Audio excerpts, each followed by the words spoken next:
Welcome, students. Welcome, alumni. Welcome, community members. Being a parent is really weird.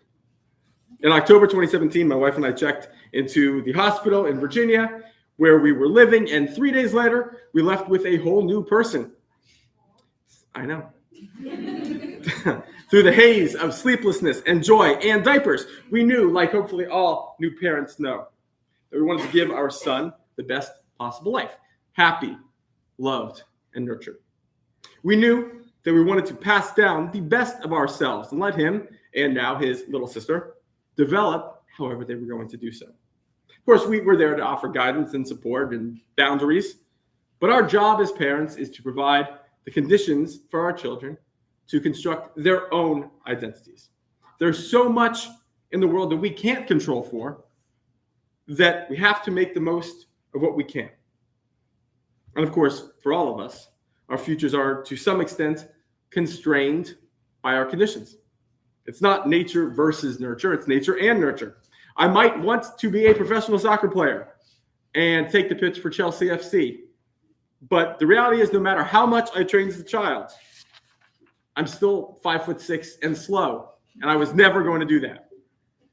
I've also had to come to terms with the fact that I am not ever going to be a concert pianist or a world-class sculptor. I'm probably not going to be a movie star, and that's okay. I tend to think a lot, as you've heard me now say countless times, about the lessons on leadership that we can glean from the Torah. I love the fact that every single individual in the Torah is highly flawed. Even Abraham, the father of the Israelites, the individual to whom we trace our genealogy back, is, as we will read on Friday, willing to sacrifice his son. Not even the same son that we'll read tomorrow, he casts out into the wilderness. Not excellent, guys. Not great. Beginning tonight, we celebrate Rosh Hashanah, which most of us know as the Jewish New Year. And in a few minutes, this service is relatively short, we're going to head next door, and we'll dip apples in honey, and we'll eat rounds, challahs, and we'll get ready for a sweet 5785. And that's all perfect, but that's not the whole picture on what this holiday is for. Among the many alternative names for Rosh Hashanah is Hayom Harat Olam, the day the world was conceived. And tonight I want to unpack this a little bit because I think it can offer us some depth of understanding into this holiday, as well as these next 10 days and really the entire month of October. What does it mean to conceive of something? To really put in the effort at creating, to have the patience to allow an idea to percolate and develop and grow. One of the true blessings of this time of year, this time that starts with the beginning of the month of Elul, is how it not only allows but forces us to take stock of ourselves and the relationships we all have.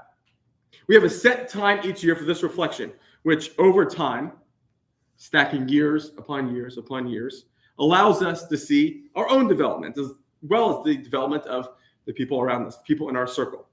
And then little by little, we can see how the patience to let ourselves develop pays off. All these years combined, as Jerry Garcia sings. You didn't think I was going to not mention Grateful Dead tonight. I was always going to do that. The reality is we're a people that wants to find beginning and end points. We talk about tonight as the beginning of the new year. We craft New Year's resolutions in January that are almost immediately broken. All gyms are packed on January 2nd. January 9th, empty again. We tell ourselves that we want to have a specific version of our life by this specific point, not considering that there are still infinite days and infinite possibilities, infinite conditions that are going to come after. Between now and next Saturday night, we, along with Jews around the world, will embark on the serious business of repentance.